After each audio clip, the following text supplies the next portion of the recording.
वर्तमान परिस्थिति जो है वो बिल्कुल अनप्रेसिडेंटेड है और संविधान हर चीज़ की व्याख्या नहीं करता है लिखकर।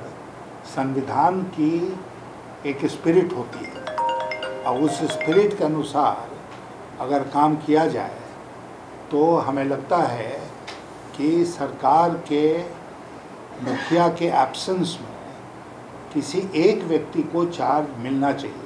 उसको आप मुख्यमंत्री की उपाधि नहीं भी दें, तभी आप कहें कि मुख्यमंत्री की अनुपस्थिति में यह व्यक्ति कैबिनेट मीटिंग के ऊपर प्रिजाइड करेगा, कैबिनेट की मीटिंग का फैसला करवाएगा और सरकार चलेगी। ये व्यवस्था है।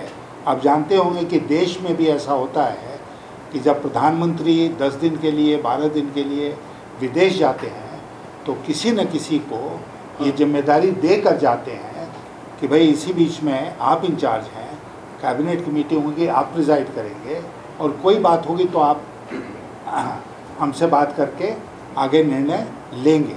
तो वर्तमान परिस्थिति जो गोवा की है उसमें मेरी फीलिंग ये है कि यहाँ पर किसी को कहना चाहिए कि ये पर्रिकर जी की अनुपस्थिति में ये मुख्यमंत्री की जिम्मेदारी संभाले हुए हैं।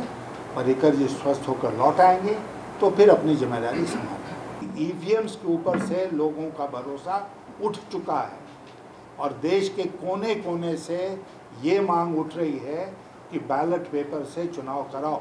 और लोग दुनिया के बहुत सारे देशों का उदाहरण देते हैं जहां उन्होंने ईवीएम के साथ एक्सपेरिमेंट किया और गिव अप कर दिया उस एक्सपेरिमेंट को and they went back to ballot paper. Unusual बात नहीं है कि एक ही परिवार के 2 सदस्य 2 विचारधारा के होते हैं। तो मैं आज के दिन मुझे एडमिट करना पड़ेगा कि मैं जो सोच रहा हूँ मेरे लड़के उस लाइन पर नहीं सोच रहे हैं। वो सरकार के साथ हैं, मैं सरकार के साथ नहीं हूँ और इसीलिए कहीं कहीं मैंने कहा कि वो राजधर्म निभा रहे हैं और मैं राष्ट्र धर्म निभा रहा हूँ।